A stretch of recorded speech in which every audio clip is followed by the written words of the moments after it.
तो देखो बच्चों, क्वेश्चन नंबर 7 क्या कह रहा है। कोई भी क्वेश्चन करने से पहले जो होता है उसको 2-4 बार पढ़िए और उसको समझिए वो क्वेश्चन क्या कहता है, तब उसके बाद सॉल्व कीजिए। तो क्या कहता है क्वेश्चन बच्चों कि an insurance company insured 2000 scooter drivers, 4000 car drivers and 6000 truck drivers. The probability of an accidents are इतना 0.01, 0.03 है एंड 0.15 रिस्पेक्टिवली। तो क्वेश्चन ये कहता है कि एक इंश्योरेंस कंपनी है जिन्होंने 2000 स्कूटर ड्राइवर का इंश्योर्ड किया और 4000 कार ड्राइवर का इंश्योर्ड किया और 6000 ट्रक ड्राइवर का इंश्योर्ड किया। तो क्या कहता है, और देखो, और ये जो डाटा दिया हुआ है, the probability of an accidents are 0.01, 0.03 and 0.15। अगर ये कहता है कि अगर स्कूटर ड्राइवर का एक्सीडेंट होता है उसकी प्रोबेबिलिटी है 0.01, अगर कार ड्राइवर का एक्सीडेंट होता है तो उसकी प्रोबेबिलिटी है 0.03, अगर ट्रक ड्राइवर का एक्सीडेंट होता है तो उसकी प्रोबेबिलिटी है 0.15। तब क्या कहता है, पढ़िए इसके बाद क्या कहता है यहाँ पर कि one of the insured person meets with an accident. अगर, लेकिन एक बात यह है कि यहाँ पर 3 पर्सन है। कौन कौन पर्सन है? एक स्कूटर वाला, एक कार वाला और एक ट्रक ड्राइवर है। ये 3 है पर्सन और तीनों में से जो है एक्सीडेंट होने का प्रोबेबिलिटी दिया हुआ है, ये इस तरह से दिया हुआ है, ठीक है। तो लेकिन एक्सीडेंट होता है, ठीक, एक्सीडेंट होता है, ये घटना घटित होता है। उसके बाद कहता है क्या कि what is the probability that he is a scooter driver. अगर मान लीजिए 3 ड्राइवर है, कौन कौन? स्कूटर ड्राइवर है, कार ड्राइवर है और ट्रक ड्राइवर, तीनों में से एक्सीडेंट होने की प्रोबेबिलिटी दिया हुआ है और ये घटना दिया हुआ है कि एक्सीडेंट होता है। तो किसका एक्सीडेंट होता है वो आपको निकालना है। एक्सीडेंट होता है लेकिन इस बात की क्या प्रोबेबिलिटी है, वो एक्सीडेंट होने वाला पर्सन वो स्कूटर ड्राइवर थे, ठीक। इसका क्या मतलब हुआ, क्वेश्चन फिर रिटर्न हो रहा है, इसका मतलब वहां पर बेयस थ्योरम लगेगा, ठीक है स्टूडेंट्स। चलो तो कुछ लिखते हैं यहाँ पर, देखो एक एरो डायग्राम बनाओ सबसे पहले ऐसे। एक है स्कूटर ड्राइवर्स, एक है कार ड्राइवर्स, एक ट्रक ड्राइवर्स, ठीक। तो एक एरो डायग्राम ऐसे बनाओ।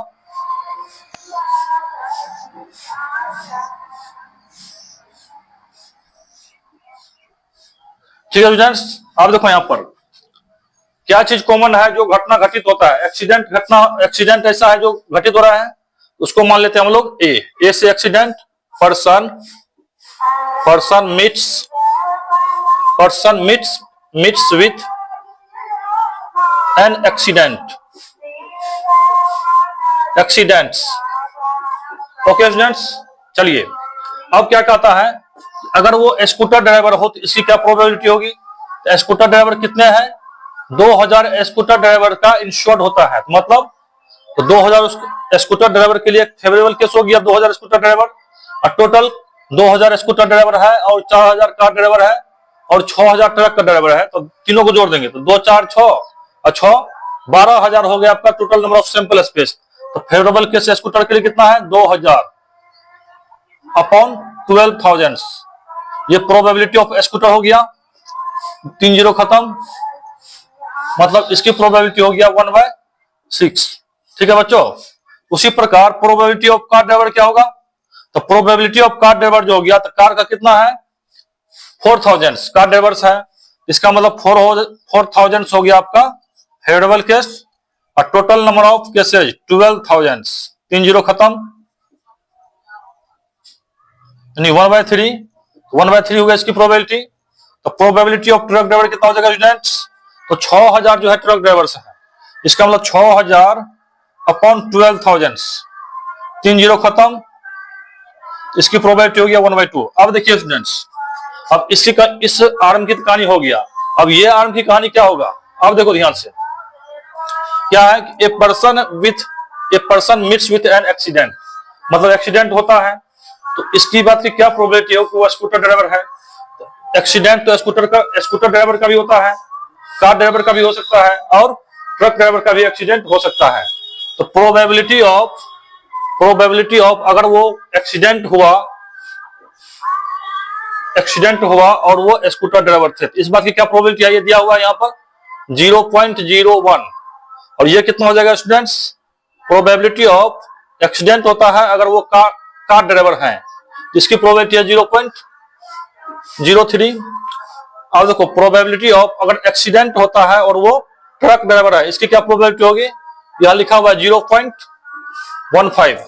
निकालना क्या है मेरे को, जब घटना ए हो चुका है तो इस बात की क्या प्रोबेबिलिटी है कि वो ड्राइवर जो है स्कूटर ड्राइवर थे, ठीक, एक्सीडेंट हो चुका है, इस बात की क्या प्रोबेबिलिटी है वो ड्राइवर स्कूटर ड्राइवर थे, मतलब रिटर्न हो रहे हैं, मतलब बेल थ्योरम। तो क्या निकालना है, प्रोबेबिलिटी ऑफ, हमको ये निकालना है प्रोबेबिलिटी ऑफ, मतलब एक्सीडेंट हो चुका है तो वो कार ड्राइवर है, इसकी क्या प्रोबेबिलिटी होगी, ये आपको निकालना है। इसका मतलब रिटर्न होने के बाद, मतलब Bayes theorem, applying Bayes theorem, applying Bayes theorem. ठीक है स्टूडेंट्स, देखो बेल थ्योरम में आपको क्या चाहिए, एक्सीडेंट होता है वो स्कूटर ड्राइवर, स्कूटर ड्राइवर इसी मिलेगा आपको, वो एक्सीडेंट भी है और स्कूटर ड्राइवर है, तो ये ऊपर वाला केस बनेगा, ये हो गया फेवरेबल केस, बताए टोटल। तो probability of S by A equal to क्या हो जाएगी, तो probability of S into probability of A by S into probability of probability of S into A by S plus probability of C into probability of A by C plus probability of T into probability of A by T. ठीक है students, बच्चों यहां तक समझे आप लोग, कोई दिक्कत नहीं यहां तक। चलिए क्या कीजिए, प्रोबेबिलिटी ऑफ एस बाय ए अब रखना है, क्या है प्रोबेबिलिटी ऑफ स्कूटर, स्कूटर कितना, ये केस ऊपर यानी 1/6 इंटू 0.01 अपॉन 1/6 गुना 0.01 प्लस ये वाला केस 1/3 0.03 प्लस ये नीचे वाला केस कितना हो जाएगा स्टूडेंट्स, 1/2 इंटू 0.15। ठीक है स्टूडेंट्स, देखिए यहां पर ये कितना दशमलव उड़ेगा तो टेक्स हो जाएगा 1/600 अपॉन 1/600 प्लस ये कितना हो जाएगा स्टूडेंट्स, 1/3 इंटू 3/100 प्लस 1/2 इंटू 15/100, 3 से 3 कैंसिल, तो 1/600 अपॉन ये 600 एलसीएम आ गया इसका, तो यहां पर आ गया 100 से 6 बार में, तो ये 6 प्लस 2 से 200 बार 2 तिया 6 15 तिया 45, ये कितना आ गया 1/600 अपॉन 45 6 51 1 52 यानी 52/600, तो 600 कैंसिल यानी 1/52, ये आपका आंसर रहा। आई होप स्टूडेंट्स, मुझे आशा है कि ये क्वेश्चन आपको समझ में आया होगा। ठीक, तो प्रोबेबिलिटी ऑफ स्कूटर ड्राइवर कितना गया 1/52।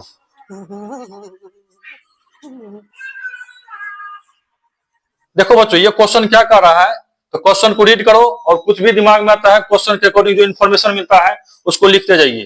तो क्या कहता है क्वेश्चन की, 2 groups are competing for the position on the board of director. ठीक, उसके बाद क्या है, of a corporation the probability that the first and second groups will wins are 0.6 and 0.4 respectively.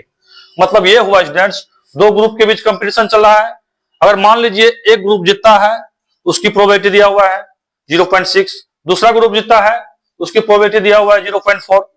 ठीक है स्टूडेंट्स, उसके बाद क्या कहता है कि further if the first group will wins, मतलब पहला ग्रुप जीत जाता है, the probability of introducing a new product is 0.7। अब देखो अगर पहला ग्रुप जीतता है स्टूडेंट्स, तो वो जो अपना बिजनेस स्टार्ट करेगा, मतलब अपना नया धंधा स्टार्ट करेगा, न्यू प्रोडक्ट बनाएगा, उसकी प्रोबेबिलिटी दिया हुआ है 0.7 है, एंड द कॉरस्पॉन्डिंग प्रोबेबिलिटी 0.3। और दूसरा ग्रुप अगर जीतता है, इसके कॉरस्पॉन्डिंग दूसरा ग्रुप अगर जीत जाता है, तो वो भी अपना नया बिजनेस स्टार्ट करेगा, नया प्रोडक्ट बनाएगा, नया प्रोडक्ट बनाने की प्रोबेबिलिटी दिया हुआ कितना है 0.3। उसके बाद देखिए student, if the second group will wins, मतलब सेकेंड ग्रुप जीत जाता है, सेकेंड ग्रुप जीतने का प्रोबेबिलिटी कितना है 0.3।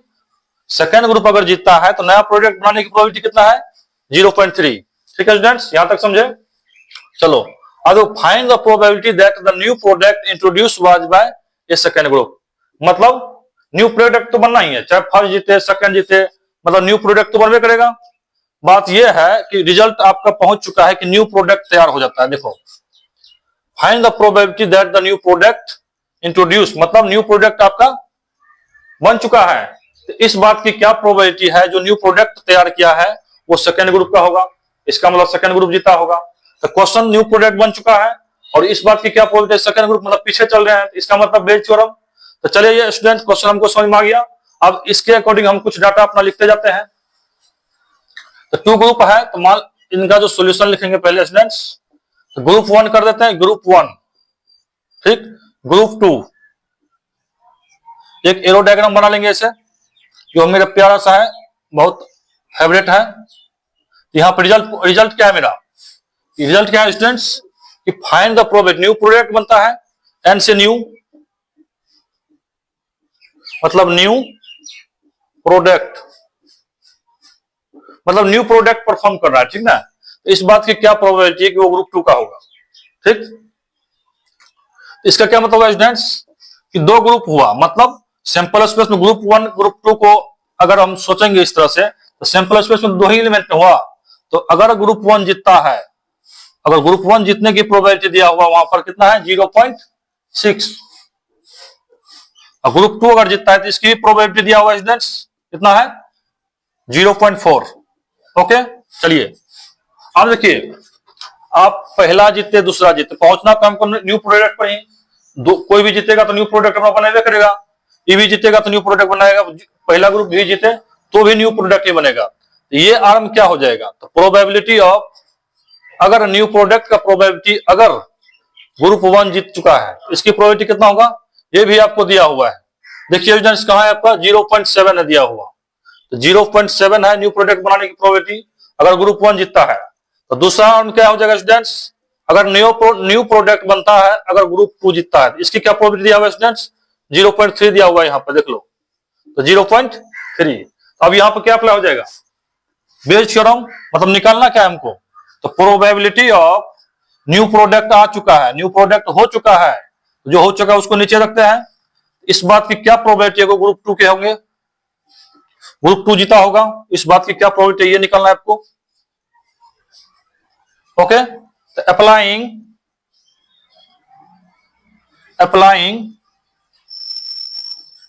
Beige theorem, applying Bayes theorem, तो कौन सा हो जाएगा स्टूडेंट्स, हमको क्या चाहिए, मतलब न्यू प्रोडक्ट बन चुका है, इस बात की क्या प्रोबेबिलिटी को ग्रुप 2 जीता होगा।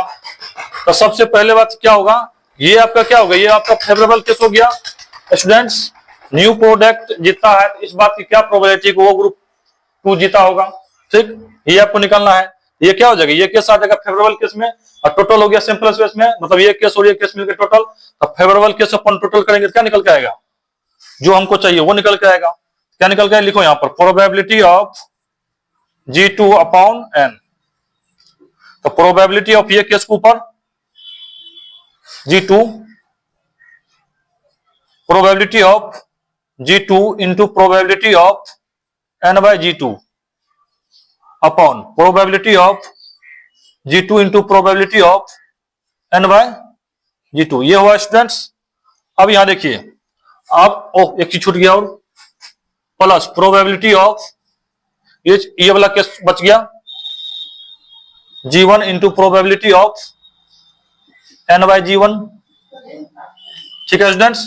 चलो अब देखो यहां पर क्या करता है, अब इसमें क्या वैल्यू रखना है सिर्फ, अब कुछ थोड़े करना है, तो probability of G2 upon new product कितना हो जाएगा स्टूडेंट्स, ये G2 का दिया हुआ देख लीजिए नीचे वाला 0.4, 0.4 इंटू इसका कितना है 0.3 अपॉन 0.4 इंटू 0.3 प्लस ऊपर वाला केस 0.6 इंटू 0.7, अब सिंप्लीफाई कीजिए इसको 0.12 अपॉन 0.12 प्लस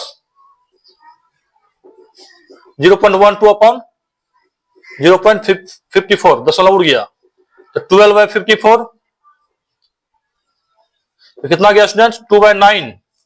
ओके, तो प्रोबेबिलिटी ऑफ न्यू प्रोडक्ट आ चुका है, इस बात की क्या प्रोबेबिलिटी को ग्रुप 2 जीता होगा, तो इसकी प्रोबेबिलिटी आ गया स्टूडेंट कितना 2/9। ओके, चलो, आई होप ये वीडियो आपको समझ में आया होगा। क्वेश्चन नंबर 9 का भी क्वेश्चन आपको समझ में आया होगा। अगर ये क्वेश्चन आपको समझ में आ गया होगा तो वीडियो को लाइक और सब्सक्राइब जरूर कर दीजिएगा।